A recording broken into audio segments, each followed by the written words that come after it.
Voy a presentar a las personas que ustedes tienen aquí al frente. Carla Rubilar es diputada por el movimiento Amplitud, médico cirujano de la Universidad de Santiago, magíster en salud pública en la Universidad de Chile y es especialista en atención primaria de salud. Isquia Siches está aquí, es presidenta del Colegio de Médicos Regional Santiago, residente de segundo año de Medicina Interna de la Universidad de Chile, anteriormente presidenta del Centro de Estudiantes de Medicina Occidente de la Universidad de Chile y senadora universitaria de la misma Casa de Estudios. He partido a la vieja usanza hiper machista, pero me guardo el último protocolo formal de autoridad para Marco Antonio Núñez, diputado de la República, presidente de la Comisión de Salud de la Cámara de Diputados, médico cirujano en la Universidad de Chile, máster en Políticas de Salud Pública de la Universidad de Harvard y PhD en Salud Pública de la Universidad Johns Hopkins de Baltimore, Maryland, que tiene un hospital que conocí, que le hice un artículo porque ganó 17 años seguidos el premio al mejor hospital de Estados Unidos, lo que hay que tener. El primer hospital clínico del mundo. Además, hay que tener talento para generar y gestionar un hospital de esas características. Cuando los hospitales se construían en los cerros porque se consideraba que la salud se mejoraba mientras más cerca del cielo estaba uno. Fabián Duarte, director de Espacio Público, ingeniero civil matemático y magíster de Economía de la Universidad de Chile y doctor en Economía de la Universidad de Yale. Actualmente se desempeña como director del Diplomado de Evaluación de Proyectos de la Universidad de Chile. Sus áreas de investigación incluyen la economía de la salud, educación, economía pública, microeconomía aplicada y organización industrial. Ya acaban de escucharlo en el planteamiento que acaba de hacer a nombre de Espacio Público.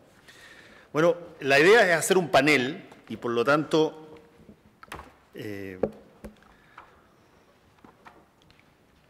no obstante lo que dice Kramer de lo que yo hago, voy a tratar de ser lo más sucinto y de breves preguntas posible, de tal forma de gatillar que las personas aquí presentes interactúen. Quiero partir con una pregunta a todos y quizás sería conveniente que partiera expresándose el presidente de la Comisión de Salud de la Cámara de Diputados, porque yo leí la propuesta y una de las cosas que aparece ahí claramente, que me parece que es bastante debatible y que es extraordinariamente interesante de discutir, es que hay una serie de cosas o problemas que se tienen en el ámbito de la salud de acuerdo a Espacio Público que son parte de un diseño, no son parte del azar. El que se segregue, el que haya una cantidad gigantesca de planes, no es parte de, según lo que señalan acá en el Espacio Público, una acumulación de planes por razones lógicas, sino que al final este entreverado tiene un propósito, que es intentar segregar, hacer difíciles a las personas de entender el sistema, hacerlos más difíciles de que se salgan y ingresen a otra parte y privilegia básicamente a quienes no se enferman contra los que eventualmente tienen mayor riesgo. Y por lo tanto quisiera preguntarle a Marco Antonio primero si es que él ve que aquí en el sistema de ISAPRES hay un diseño hacia situaciones de injusticia que merecen ser cambiadas. Bueno, muy buenos días. Yo quiero de verdad, Fernando, agradecer el esfuerzo que hace Espacio Público por convocarnos hoy en una tarea que probablemente no estamos haciendo, y hablo por mí, los parlamentarios, en un momento de que se abre una ventana de oportunidad para hacer reformas en la salud que son muy escasas y muy difíciles de llevar adelante con éxito. Eso lo dice la historia de las reformas en todo el mundo y particularmente en nuestro país. Tampoco lo está haciendo particularmente la academia, y son centros de estudio como este, que se definió, leí una entrevista el día de ayer porque me entretuve leyendo el documento y me di cuenta que por lo menos los últimos 2 años algunos amigos y otros muy conocidos están dedicados en este espacio de Espacio Público a generar ideas para fundamentar empíricamente e intentar generar un consenso para las reformas. Siempre el jardín del vecino se ve más verde. Yo dediqué 6 años de mi vida a la investigación, a la docencia, a la academia en estos temas. Ahora estoy dedicado junto a Carla al barro. Y siempre uno, cuando está en la academia, dice, bueno, uno escribe estos papers, hace estos análisis, la mitad hablo por mis colegas, 2/3 no los entienden y son los que tienen que tomar las decisiones. Y cuando está en los lugares de la toma de decisión, se lamenta por la pobreza del debate y este lugar de encuentro entre aquellos que están permanentemente pensando y los que tenemos que en conjunto tomar decisiones, creo que son muy valiosos, muy escasos en Chile. Yendo directamente a la pregunta. Hace 3 días este debate se tomó los titulares de los diarios. La editorial de La Tercera de hoy tiene que ver con este tema. Pero de la peor manera, y quiero ser responsable en mi afirmación, de la peor manera porque esto parte con una pelea entre una directora de FONASA con la ministra de Salud. Eso es lo que cubrieron los diarios el fin de semana.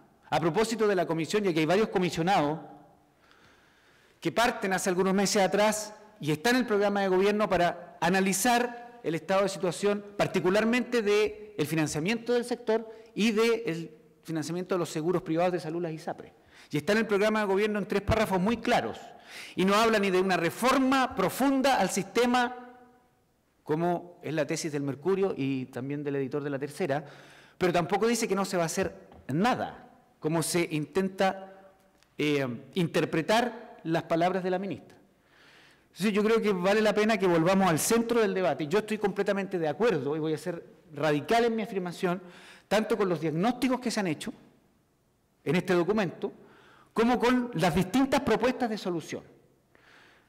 Ayer me vino una obsesión porque no solo leí el documento, sino que me di cuenta que, y voy a ir a fondo, Vitrán, De Brot y otra investigadora hacen un análisis de 3 alternativas que ya varios de los que están acá, Marco fue uno de los mandatados técnicamente, analizamos en el gobierno anterior y que fracasó. Yo no me acuerdo, Carla, yo a lo menos voté a favor de la reforma hecha por la comisión en el gobierno de Piñera, que no hubo voluntad política de avanzar y tenía que ver con un plan garantizado de salud. Ahora se abre esta ventana de oportunidad. Entonces, mira, dice lo siguiente Vitrán y De Brot.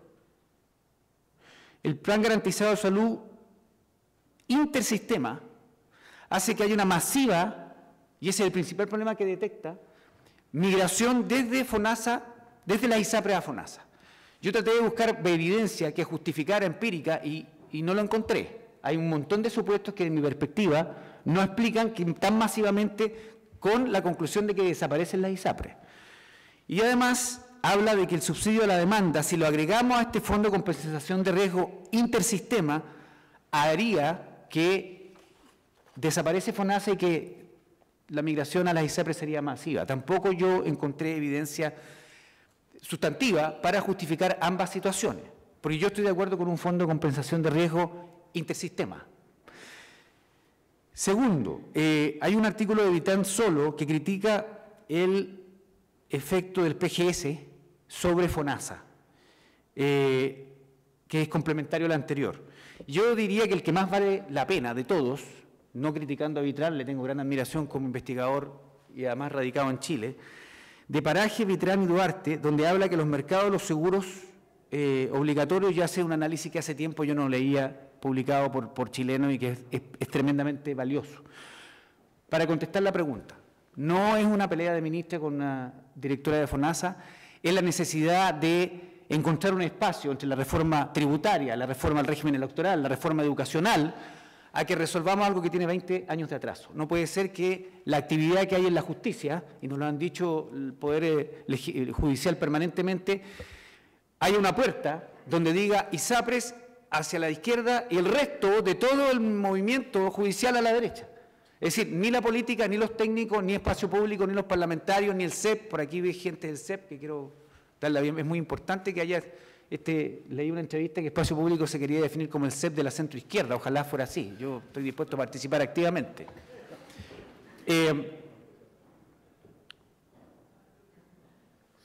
Es buscar un espacio probablemente el próximo año para hacer esa reforma a las ISAPRE tan necesaria. Debió hacerse el año 2005. Debió hacerse, aprovechando las garantías explícitas en salud. No fue posible. Debió hacerse en el gobierno de Piñera. Y no fue posible, y aquí Carla es testigo, fundamentalmente sectores oficialistas, porque no hubo acuerdo al interior de ese gobierno.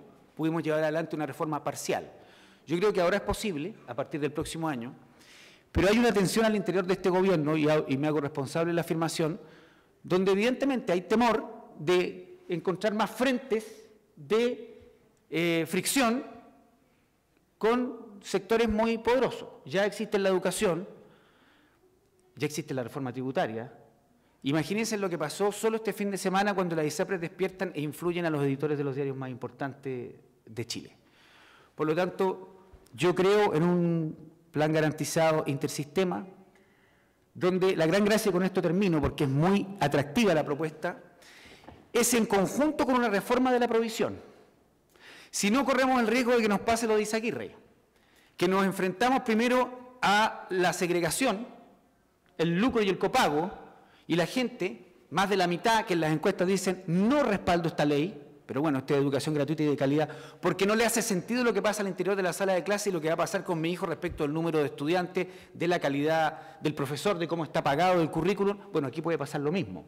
Si nosotros nos centramos en el debate del PGS y de si va a tener un solo precio, y va a ser intersistema, y cuántos años nos vamos a demorar a hacer la transición, y no resolvemos el problema que a la gente le hace sentido, que en el consultorio esté iluminado, limpio, que haya un médico que resuelva los problemas, que sepa, que me dé una receta, que esa receta solucione y que me entregue seguridad. Y si hay un niño del barrio que le da un rachi y 40 grados de fiebre, yo sepa que ese centro de salud familiar, hospital o CRS va a resolver el problema, y también de un infarto y de un bypass.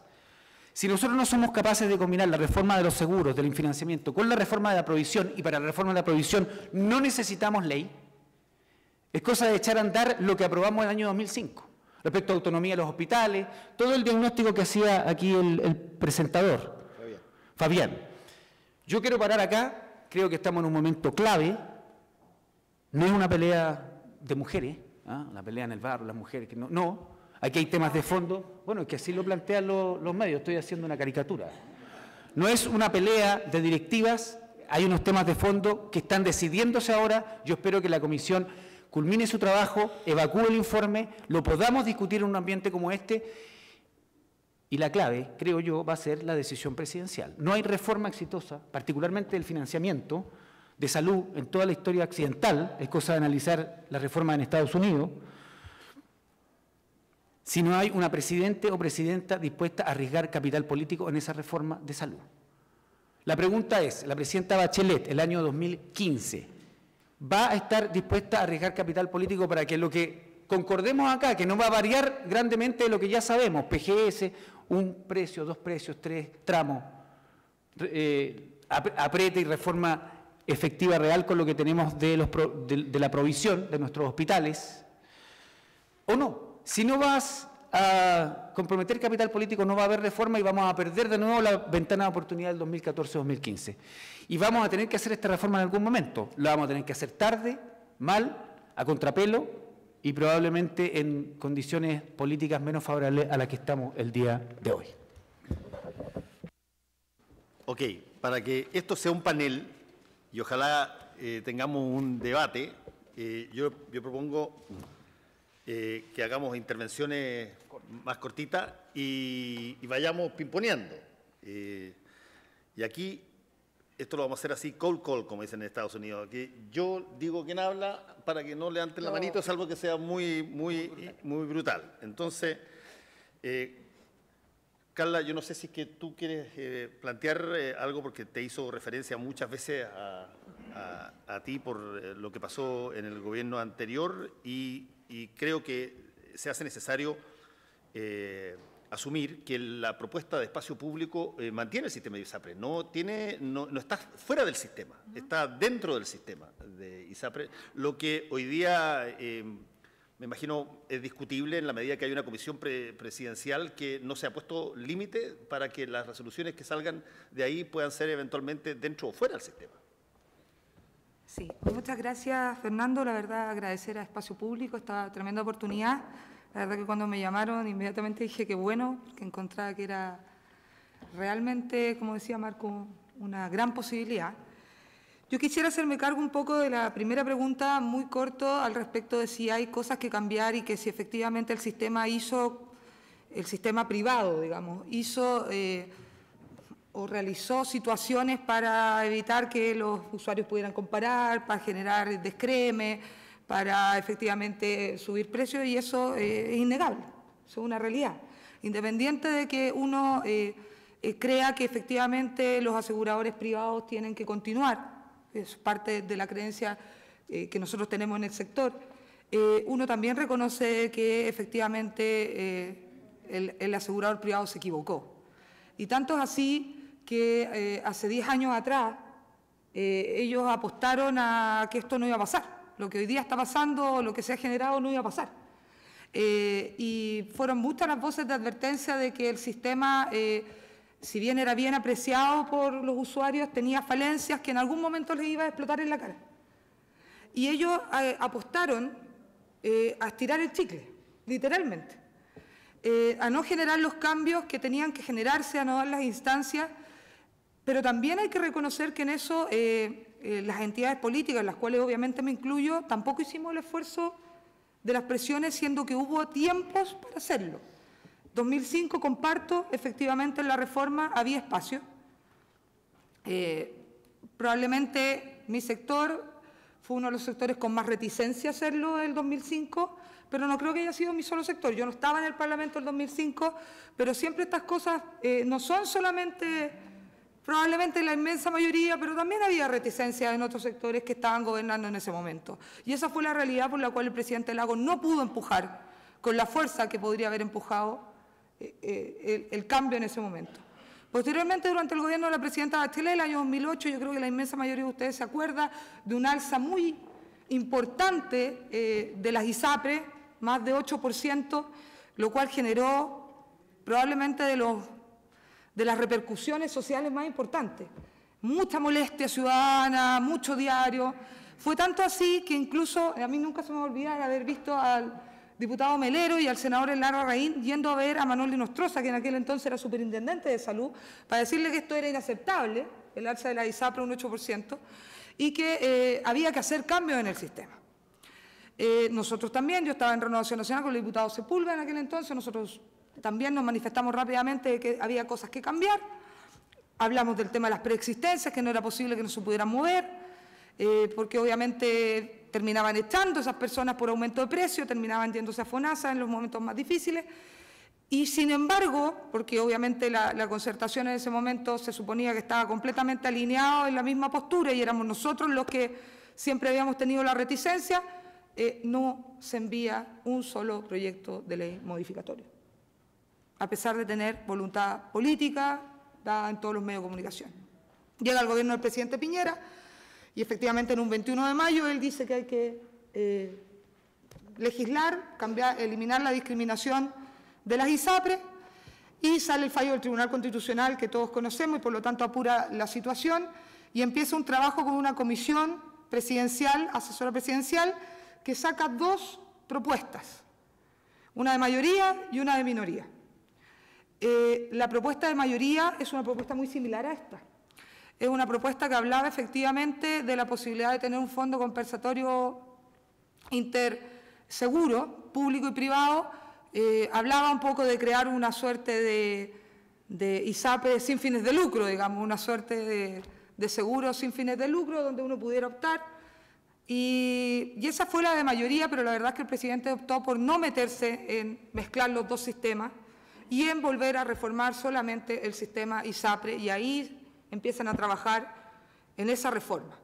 Y ahí una vez más nos entrampamos, a mi juicio, en no buscar el acuerdo, porque cuando, y me hago responsable también, así como Marco dice, yo creo que efectivamente hubo dos almas en el gobierno del presidente Piñera respecto de cómo avanzar en esta materia, pero también es cierto de que llegó un momento en el cual la concertación prefirió dejarle el pase-gol a la presidenta Bachelet y que fuera la presidenta Bachelet la que pudiera avanzar en esta materia.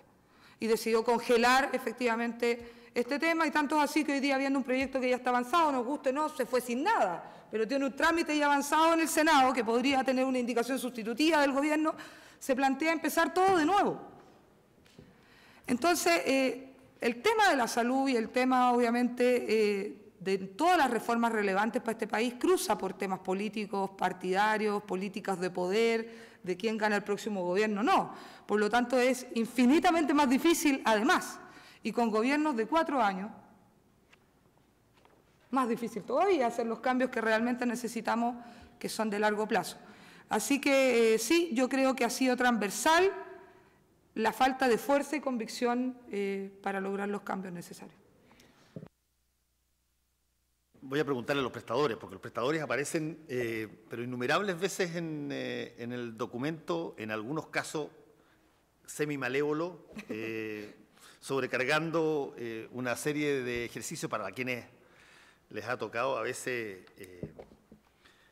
ir a clínicas donde da la sensación de que antes de que te den la mano te piden un examen. Esto tiene sentido. Por lo tanto, quiero saber cuál es la visión, básicamente, de los médicos frente a este sistema y, sobre todo, en un punto medular que tiene que ver con la relación que estos prestadores tienen y que aparece acá en este documento a esta suerte de sobreexplotación del paciente, que aparece por lo menos en el documento, si que ustedes lo leyeron, sí, como una persona extraordinariamente inerme ante fuerzas que no puede controlar y que no entiende. Sí. Izquierda. Sí, bueno, yo llegué al Colegio Médico hace muy poco, hace más o menos 3 o 4 meses. Soy un médico bastante joven, llevo 4 años de ejercicio más o menos. Y en general yo creo que llegamos al Colegio Médico bajo este mismo prisma. O sea, nosotros nos formamos entendiendo un sistema de salud muy perverso que tenía todos los vicios habido y por haber, y no entendíamos por qué el poder ejecutivo ni legislativo podía haber implementado modificaciones. Hoy la prensa yo creo que nos clarifica cuáles son el nivel de intereses involucrados que bloquea avanzar en estas líneas. Y en ese sentido yo creo que espero que el Colegio Médico y los médicos en general podamos liderar o podamos ser parte de una nueva fuerza política y social que en realidad exija no solo a los parlamentarios, sino que también al gobierno, que en realidad estas modificaciones tienen que pasar. Nosotros como prestadores de salud sabemos más que nadie que tanto el seguro, el sistema de salud público como privado no da derecho a la salud en Chile. El sistema de salud público funciona bastante bien dentro de la precariedad de recursos que administra, pero no da la posibilidad de acceso. Mientras que el seguro de salud privado, bueno, da acceso, pero pone burocracias cotidianas al ejercicio. No sé si alguno de ustedes se ha atendido en alguna clínica o atiende en general. Es bastante complejo, uno no sabe dónde atenderse, cuáles son los copagos, etcétera. Y existe un poco de lo que plantea Fernando, de que esto se vuelve como un bien de consumo. Uno tiene una diarrea, quiere ir al gastroenterólogo o al experto en diarrea, o le duele la cabeza, va al servicio de urgencia, y es una cosa que no tiene ninguna lógica. O sea, cuando uno realmente tiene un cáncer de colon y quiere ir al coloproctólogo, nadie lo ve porque tiene 10 listas de espera de hemorroides, tanto en la clínica privada como en el servicio público. O sea, es un sistema que realmente no existe. Y ayer yo lo conversaba con unos amigos que estudian salud pública y en realidad es que no existe modelo. No sirve ninguna de ambas. Y sobre el documento en general, yo creo que es bastante interesante ver que que obviamente es un documento muy valioso porque hace una síntesis muy comprensiva, pero en realidad este es uno de los modelos quizá más malos del mundo, en donde gastamos más del 40% del gasto bolsillo, eso que no pasa en ninguna parte, y se ha tomado como que las ISAPRES pueden administrar fondos que son públicos de seguridad social, o sea, todos nosotros vamos a enfermarnos y todos nosotros vamos a envejecer, y yo cuando sea vieja me voy a echar mi ISAPRE. Yo hoy día que soy mujer de edad fértil, mi precio de ISAPRE es mucho más caro y no lo tolero como prestador y menos como usuario. Y en ese sentido la propuesta de espacio público es muy valorable, pero yo lamento decir que siento que es como un refresh de las ISAPRE. Y lamentablemente creo que no da el ancho. O sea, pensar en un plan garantizado básico para pobres y un plan garantizado básico más seguros complementarios para ricos no cumple el objetivo. ¿Ustedes pueden definir que una persona sí tenga acceso a la salud y otra no? Yo creo que podemos debatir sobre educación, etcétera, pero esto estamos hablando de una persona que está enferma, que se enfrenta a la mayor vulnerabilidad. Ustedes bajo ISAPRE tienen un cáncer de páncreas, con su ISAPRE en Clínica Las Condes se van a ir pagando 500 millones de pesos. Si no tomaron el seguro complementario a la hora, Y se ve hoy día, la explosión de los seguros complementarios llega hasta el techo. Mi duda es, nosotros como médicos vamos a seguir contemplando, porque a nosotros no nos gusta no atender pacientes. Ya nos gustará tener un sueldo, como decía un poco reguleque, pero de todas maneras no nos gusta no tener que atender al paciente, no nos gusta no tener drogas ni en el servicio público ni en el servicio privado, no nos gusta no poder tomar un escáner porque la señora que con mucho esfuerzo va a la modalidad libre elección, cuando yo le digo que tiene que pagar 100 lucas por un escáner para saber si tiene... No, ¿eso es acceso? No es acceso. ¿Esto lo regula? Desde mi perspectiva yo creo que no. Obviamente hay que analizar. Y tengo algunas otras apreciaciones para el servicio público, que es donde un poco más he trabajado, pero en realidad es muy llamativo. Yo a veces hago urgencia en una clínica privada y creo que con una propuesta como esta es muy probable que los planes garantizados de salud administrados por las ISAPRES, más estos seguros de salud complementarios, vuelvan a caer en vicios similares. Entonces, ¿queremos hacer un refresh o queremos hacer un cambio real? Bueno, está planteado el tema ya en términos directos y quiero agregar una variable más, que hay ciertas personas que tienen toda la lógica del mundo en creer que el mercado soluciona problemas y uno podría decir, pero miren qué situación más curiosa. Voy a citar una parte del estudio y le voy a preguntar a Fabián por qué esto no funciona. Uno podría decir, mire, tenemos aquí un negocio que tiene una rentabilidad sobre activo de alrededor del 13% comparado con otras industrias que tienen sobre el 2%. Y uno diría, perdón, pero en un país de economía abierta, liberal, de inversión privada, con esa palabra mágica que se inventó más o menos alrededor del 92, 93, emprendimiento, ¿por qué no se meten muchos más gallos a participar de una cosa que es tan rentable? Y desde hace 16 años no hay ISAPRE.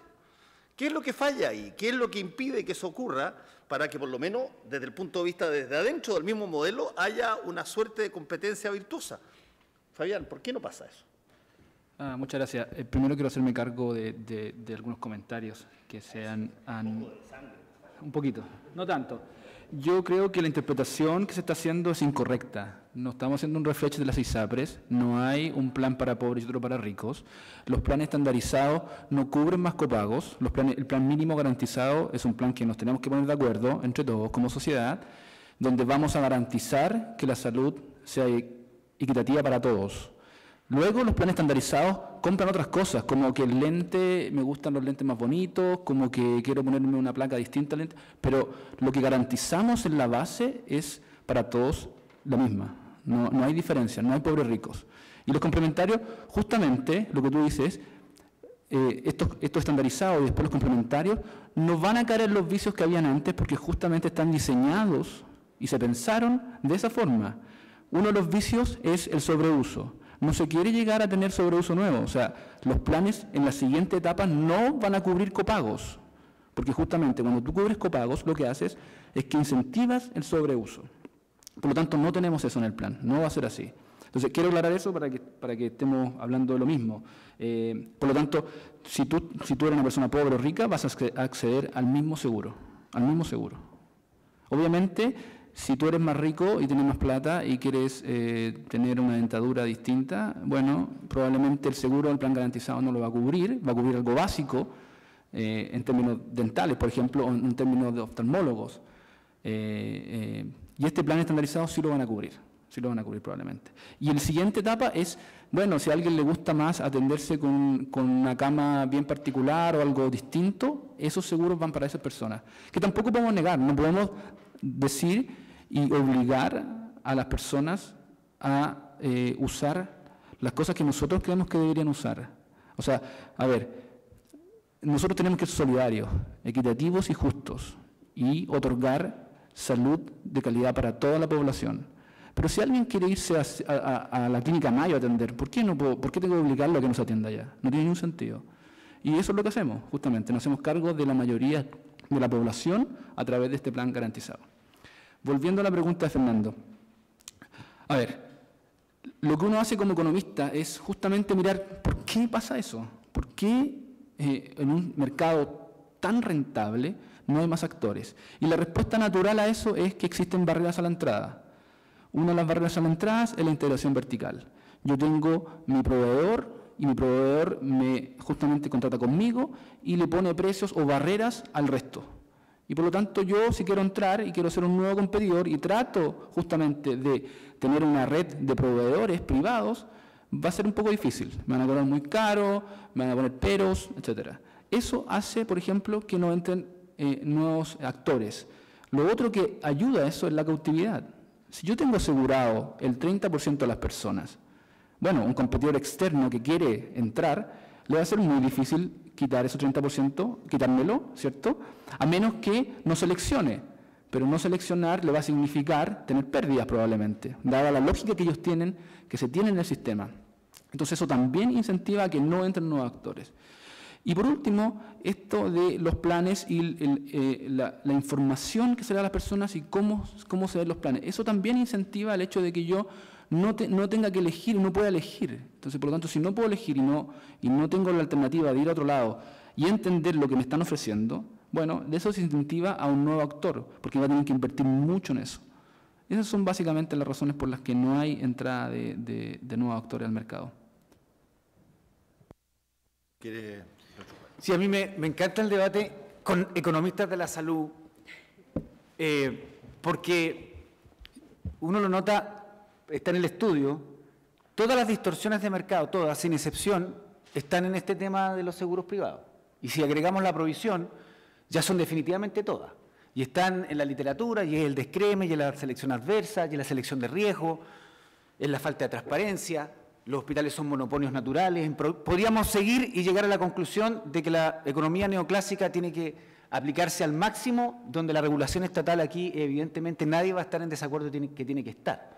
Pero además estamos en un momento, si estuviéramos en los años 90, aquí todos tendríamos probablemente el Invertir en Salud, el libro del Banco Mundial de color morado, que ya tiene como 20 años. O si estuviéramos en el 2000, tendríamos el libro verde del Informe de Salud Mundial de la Organización Mundial de la Salud.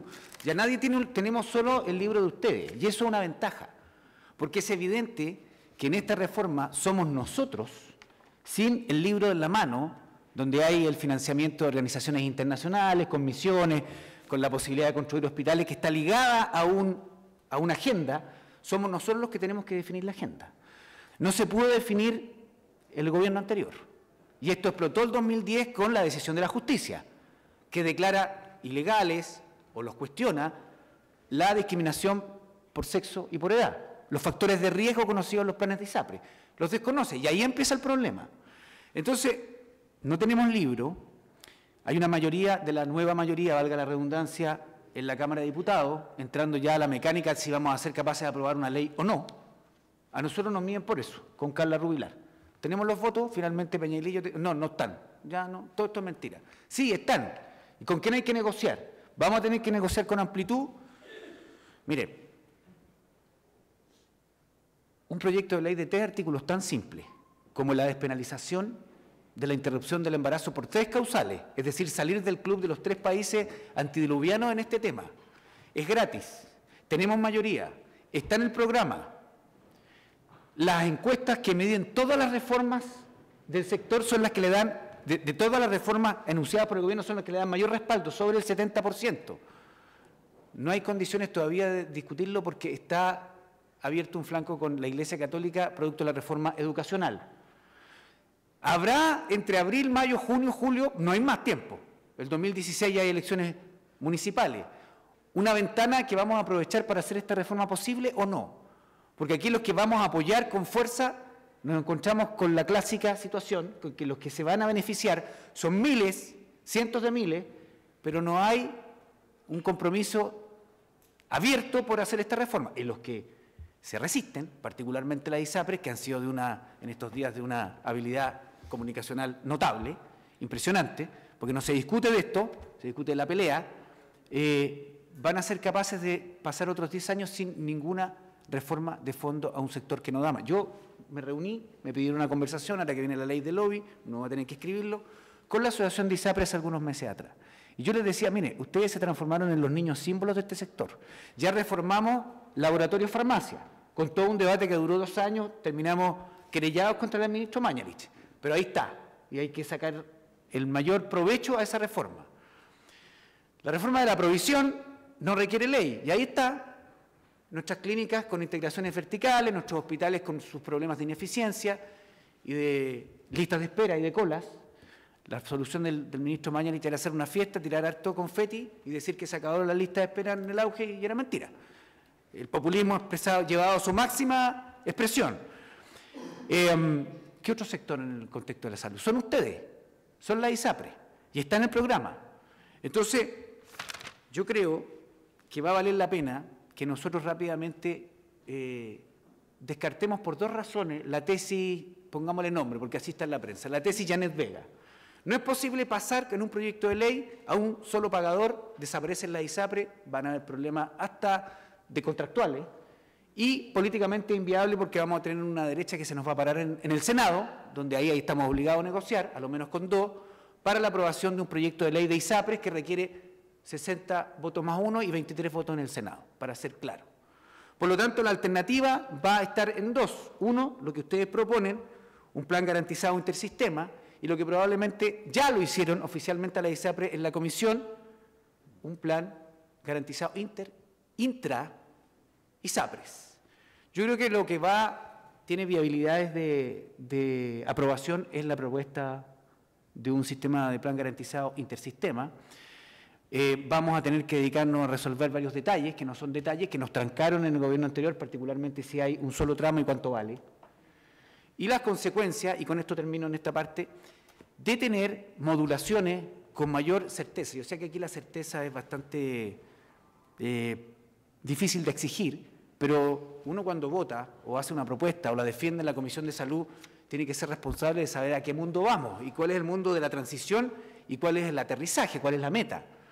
Creo que no basta, pese al esfuerzo hecho por Vitrán, de saber qué pasa con las migraciones. Es decir, aquí requerimos, como en la antigua usanza, convocar a econometristas, a expertos internacionales, la mayoría son chilenos y andan por el mundo o están aquí en Chile, a ponernos serios, y el gobierno tiene financiamiento para eso, está el financiamiento para estudios, a que nos sentemos en la mesa con modulaciones que tengan mucho mayor respaldo, donde haya esfuerzo de expertos detrás para saber finalmente en qué mundo vamos a vivir en la transición de un PGS intersistema y cuál es la meta y efectivamente si esto va a ser bueno o no para los chilenos.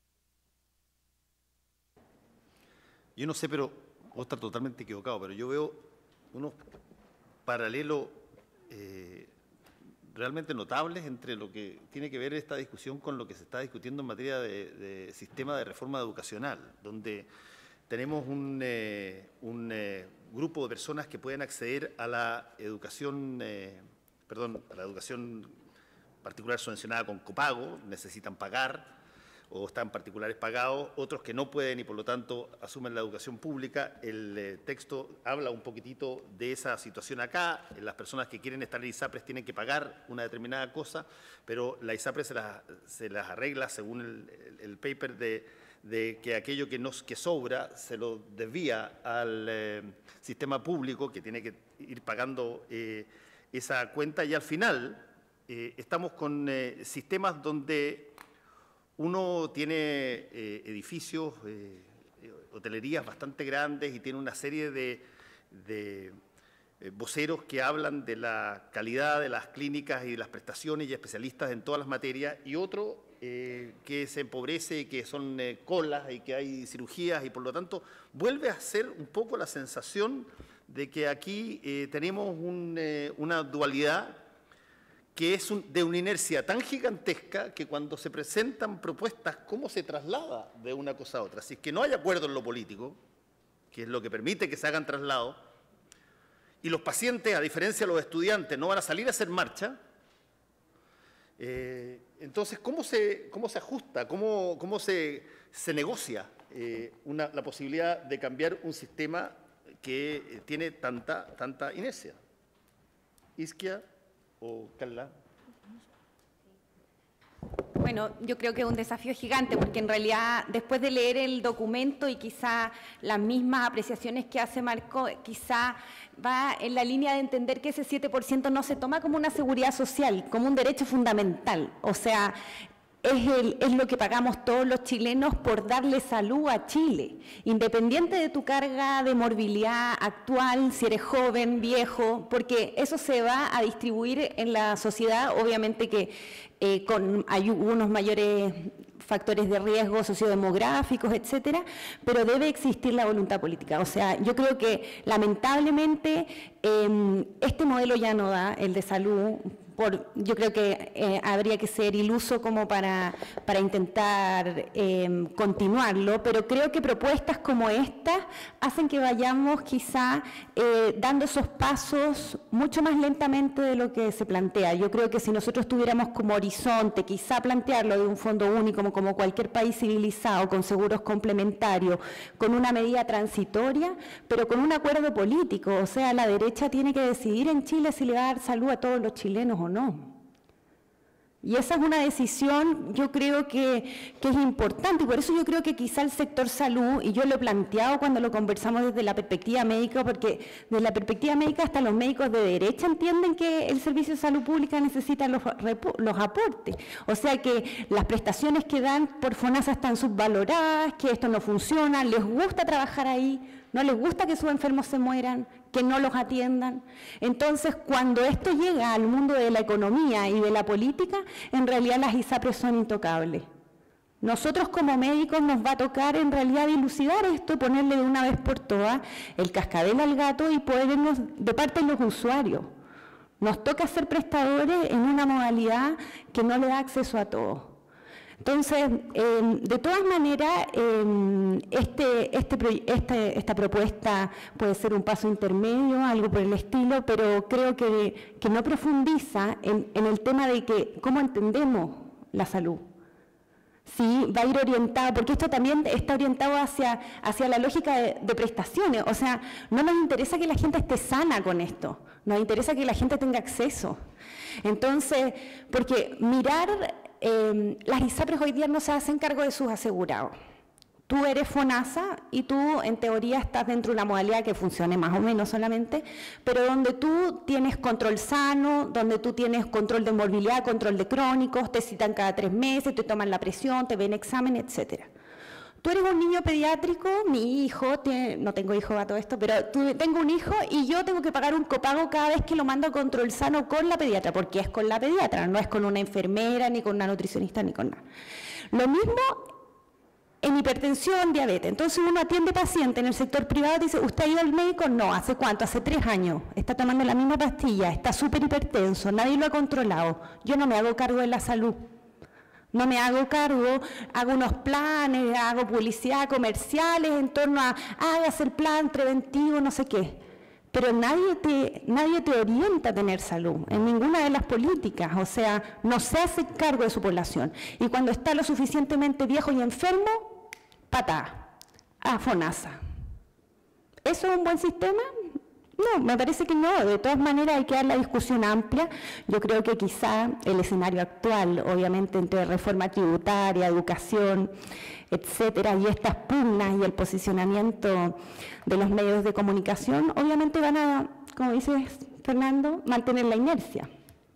Pero yo espero que en algún momento en Chile digamos las cosas como son y que salud quizá debe estar al lado de todo el modelo de mercado. Es una cosa básica, o sea, para mí es tan obvio, me sorprende que no lo sea para el resto de los políticos y del gobierno. Ya vos, Carlita, te tocó. Así nomás. Sí, a ver, yo lo primero es que quisiera evitar las caricaturas. Yo con mucho respeto a la presidenta de mi colegio médico, porque yo soy del Regional Santiago, la verdad es que eso de que la derecha le debe decidir si quiere darle salud a todos los chilenos me parece una apreciación bien caricaturesca, sobre todo de alguien que representa efectivamente diferentes colores políticos en el gremio, imagino yo. Lo segundo, quisiera decir de que nunca la derecha se ha opuesto a que el presupuesto público crezca. Es más, ha subido más de 6 veces en los últimos años. y no necesariamente ha tenido indicadores de mejores resultados, y eso es algo innegable, y espero que lo veamos cuando conversemos del sistema público. Y por tanto hay que hacer cambios que yo también quiero conversar, que conversemos realmente como son el tema del recurso humano, porque es un tema que es como intocable, porque finalmente el tema del paro, el tema del gremio, el tema de la presión, finalmente muchas veces hace que ni siquiera se defiendan los proyectos que se defendieron en los gobiernos anteriores. Entonces, en ese sentido, yo la verdad quisiera decir de que nosotros, o por lo menos Amplitud, que puedo asegurarlo, lo que defendemos es la libertad de elegir de las personas. Eso no significa que no creamos de que efectivamente los que tienen más tienen que aportar más y hay un pilar solidario que tiene que existir. Nosotros creemos en eso y eso probablemente ha sido lo que le ha faltado al sector, que hoy día hay un avance bien grande, porque cuando uno conversa efectivamente con la ISAPRE, ellos dicen que hoy día reconocen que el 7% ya no es un tema individual, sino que es seguridad social. Cuando uno escucha a la ISAPRE decir eso, realmente se asombra, porque era una de las grandes peleas que uno daba efectivamente. Y uno cree que tiene que efectivamente haber aporte y tiene que estar dentro del marco de la seguridad social. Pero eso no significa que a mí me obliguen a estar en un seguro público y solamente en un seguro público. Y eso nosotros lo vamos a defender con fuerza y por eso esta propuesta a nosotros nos parece muy interesante, porque efectivamente conjuga los dos, conjuga la solidaridad con la posibilidad de elegir.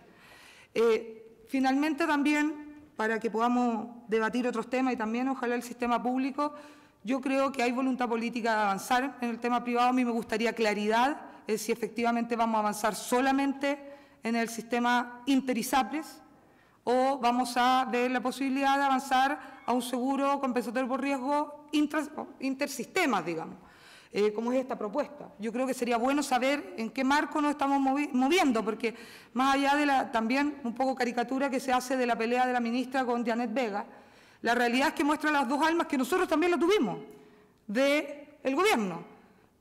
Un alma que quiere ni siquiera ver si hablamos de los intersistemas, sino que ojalá todos seamos FONASA, porque esa es la propuesta de Janet Vega, versus la ministra que tiene que salir a decir, no, la verdad es que nosotros vamos a hacer una reforma solamente a la ISAPRE.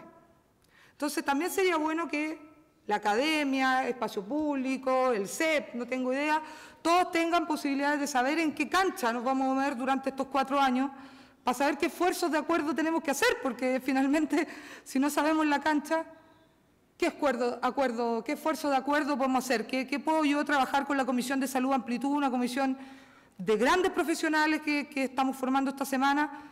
¿Hacia dónde tenemos que empujar el carro si no tenemos claridad de cuál es el marco? Perdona, ¿te puedo hacer una pregunta, Carla? Porque sí, claro. Hay una parte en que me perdí, porque yo entiendo un poco la lógica de libertad para elegir en el ámbito de la educación, porque entiendo que hay una variación tan amplia entre 20 lucas de copago, 40, 30, 60, hasta 80 mil pesos y eventualmente...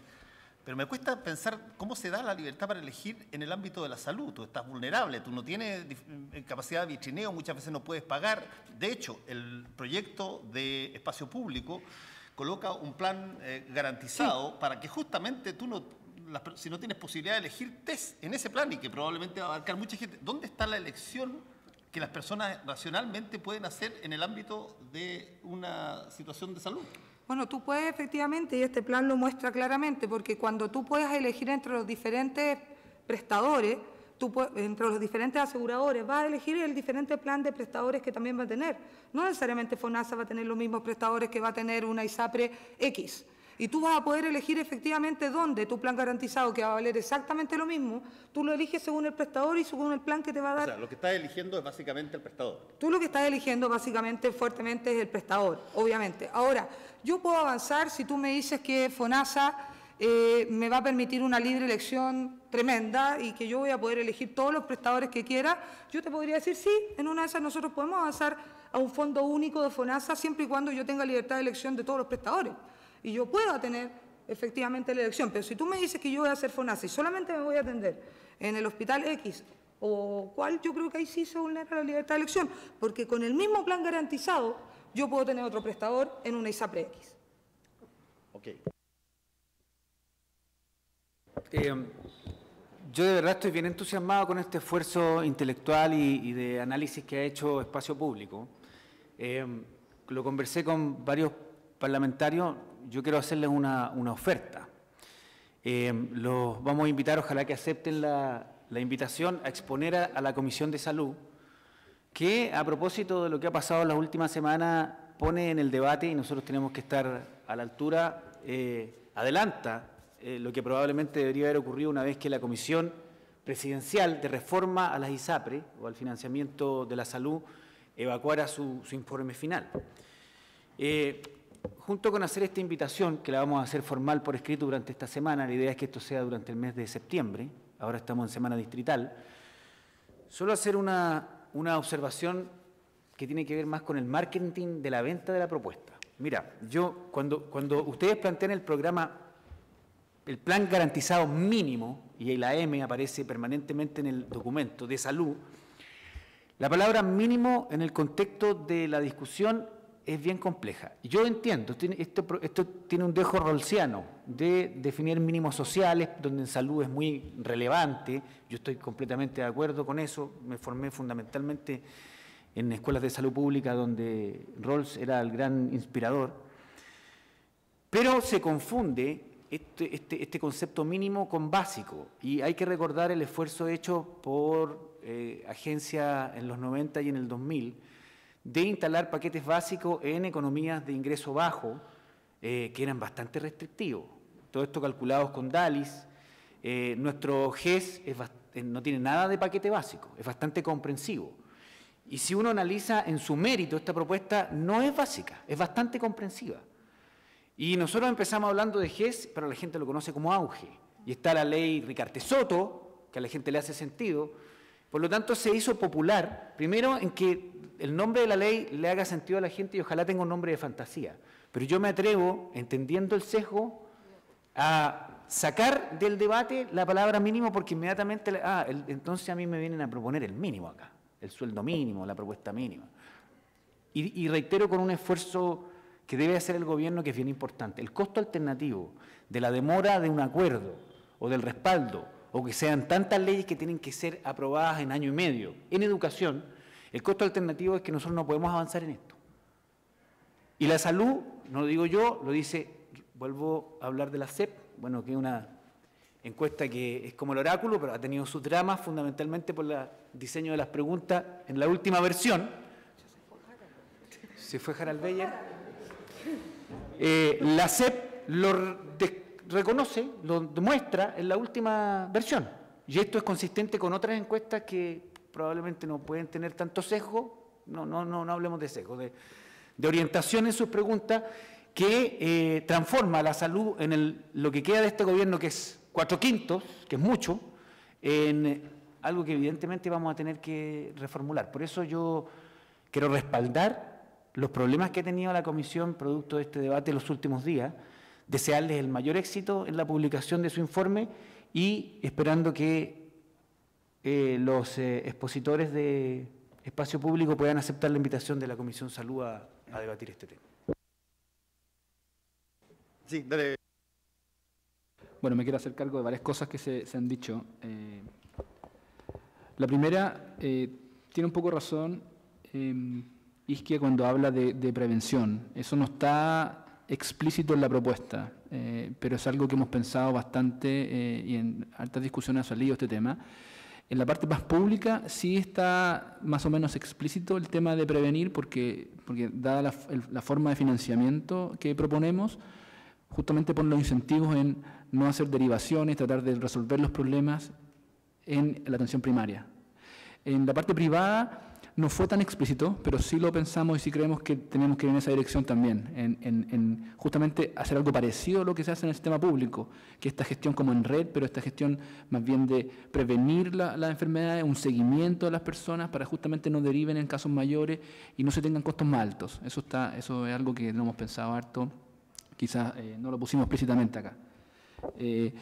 Quería hablar tampoco, la diputada, sobre libre elección. Justamente la libre elección va en esa dimensión, como ella lo dice, y también la dimensión de los seguros estandarizados, también voy a poder elegir en esa dimensión. Y como yo decía en la presentación, no existe mucha elección ahora, así que definitivamente estamos moviéndonos en una dirección mucho mejor, mucho más transparente en términos de esto es lo que les ofrecemos a las personas y esto es lo que existe.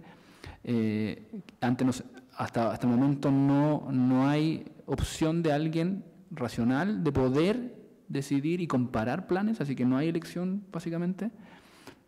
Así que estamos en esa elección y esas son las dimensiones de elección. Y por último, agradecerle al diputado también la invitación y su consejo de marketing, claramente, por eso diputado y yo no.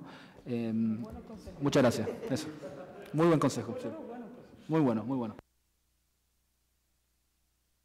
Yo creo que tenemos tiempo para un poquitito más. Sí, porque yo quiero hacer una pregunta que es como esas preguntas de...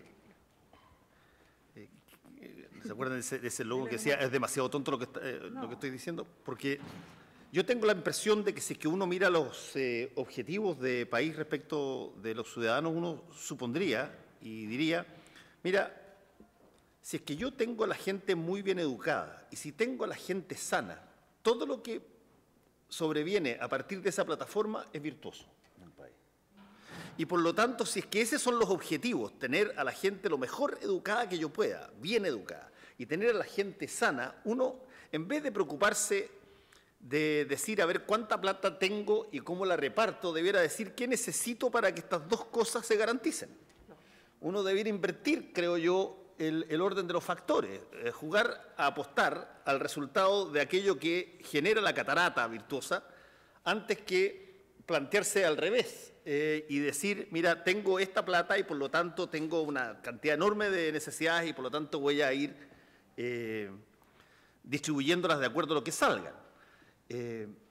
Tengo la impresión de que no opera así el pensamiento cuando se refiere a la educación y a la salud. Y me encantaría saber si es que es muy tonto lo que estoy diciendo o por qué no opera así. Para los que somos de la salud pública, esta es una pregunta eterna y probablemente parte de la respuesta tiene que ver con lo que nosotros hacemos, que es que nos gusta construir hospitales, tener especialistas, reformar el financiamiento. Estoy citando el programa de este gobierno actual, que tiene mayoría. Todo eso tiene que ver con los resultados indicadores, como nosotros medimos la eficiencia, es decir, mortalidad infantil, mortalidad materna, expectativa de vida en mujeres, en hombres. Está medido, es menos de un 20%. Es más importante que la mujer sepa leer, que haya agua potable, alcantarillado, que haya empleo, que haya ingresos en la familia, para esos indicadores de salud. Pensemos en las políticas de vivienda. La correlación es mucho más cercana a uno. Si yo construyo casas dignas, sociales, la solución del problema de los allegados y que la gente se sienta satisfecha, la satisfacción del usuario, respecto de la política de vivienda es mucho más cercana respecto de lo que hace la ministra y el Serviu o no. Y probablemente podríamos hacer una escala donde educación ya se acerca más a nosotros, seguridad ciudadana, ¿para qué decir? Es muy parecido a nosotros. No le bastan los carabineros, tiene que ver con múltiples condiciones que disminuyen la probabilidad de que personas decidan delinquir. Bueno, acá es menos de un 20%.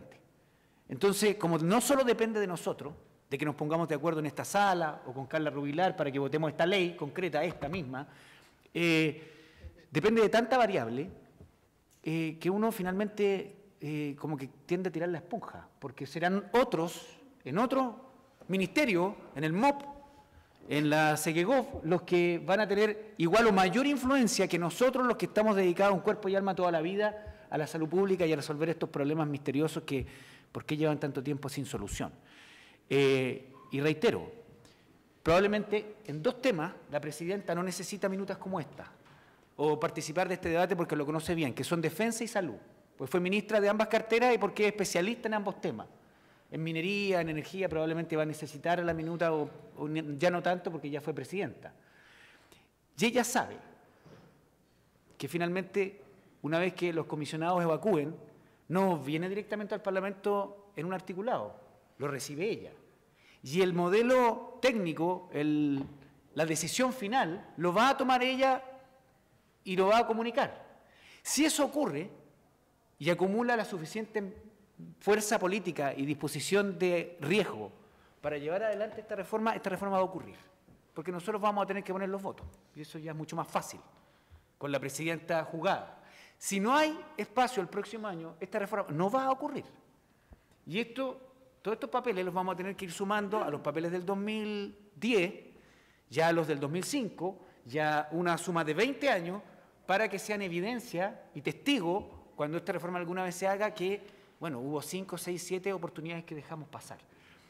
Yo creo que las ISAPRES entienden esta situación. Los gerentes, los dueños, los inversores que están detrás de las ISAPRES en Chile. Y si fueran hábiles, desde el punto de vista político, yo me involucraría, se los recomendé directamente, en esta reforma. Finalmente van a haber posibilidades de que hagan una transición a organizaciones de la seguridad social, que eso es lo que queremos, y es más razonable, de manera posible, y no llegue un momento en 10 años más, en 5 años más, en que aparezca razonable, algo tan brutal desde el punto de vista, a lo menos legislativo, es que se desaparezcan las ISAPRES de un día para otro. Pero si seguimos así, en algún momento esa va a ser la propuesta razonable.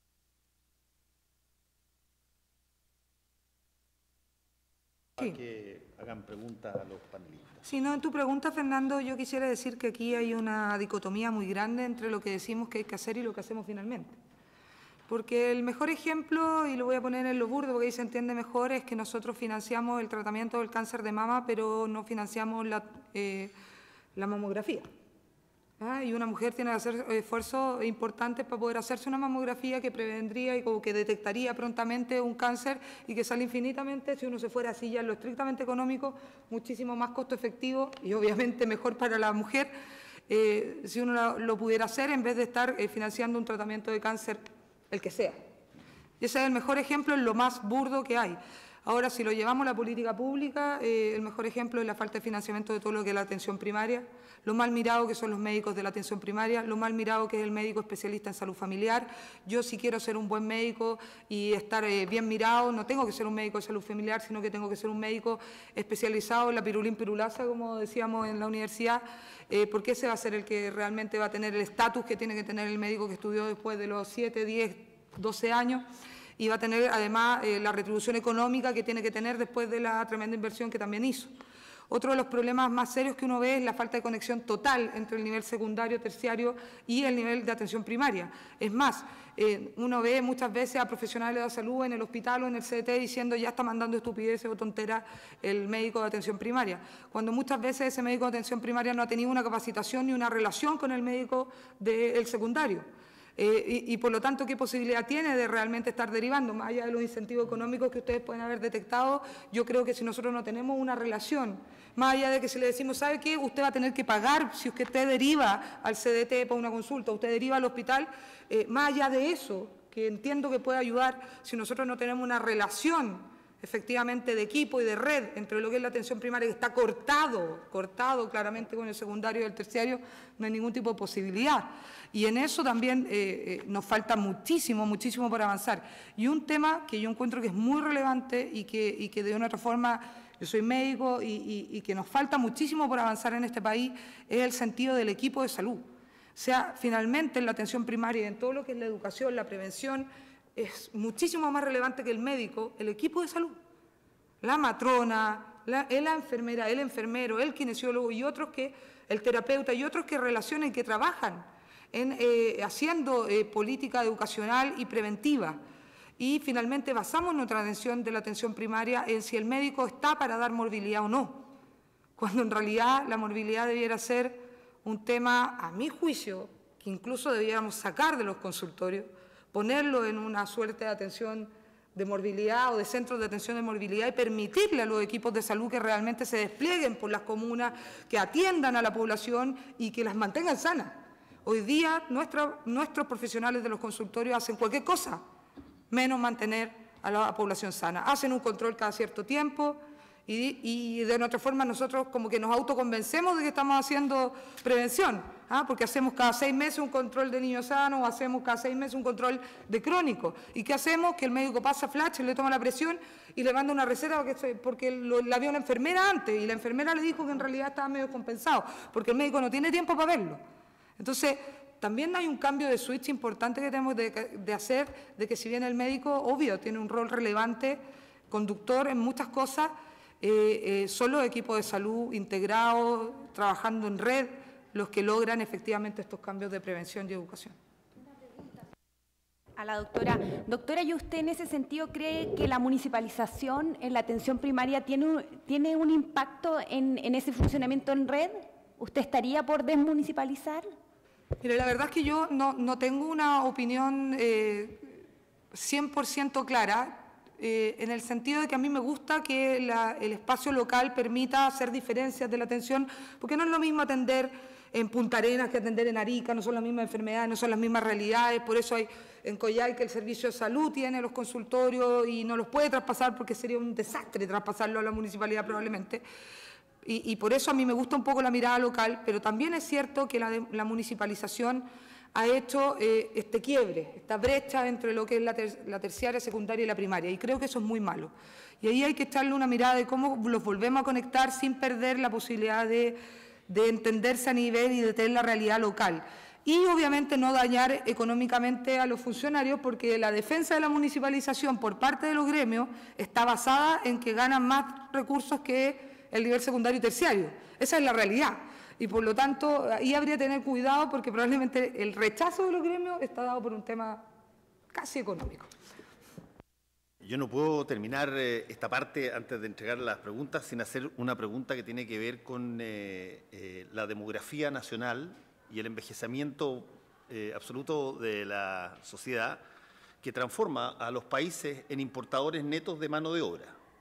Y si es que hay un sector donde la importación de mano de obra es absolutamente palpable, es en el ámbito de la salud y particularmente en la atención primaria de la salud. Yo no tengo idea hoy día cuál porcentaje de las personas que atienden o todo el equipo médico de atención primaria de la salud no son chilenos, pero es enorme. Y por lo tanto me estaría preocupando también en el marco de esto de una serie de cosas que se requieren ajustar, sin duda las leyes de inmigración, sin duda las leyes profesionales, sin duda los exámenes y un montón de otras cosas, pero es cierto que la atención primaria de salud en gran medida a los chilenos no está dada por chilenos.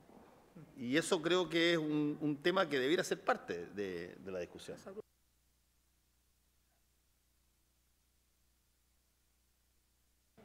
En ese sentido, bueno, es real y de hecho dentro del mismo colegio médico ha existido una visión que ha cambiado. Antes eran como los hermanos latinoamericanos que venían a ejercer y de hecho se entendía de que todos eran muy malos, etcétera.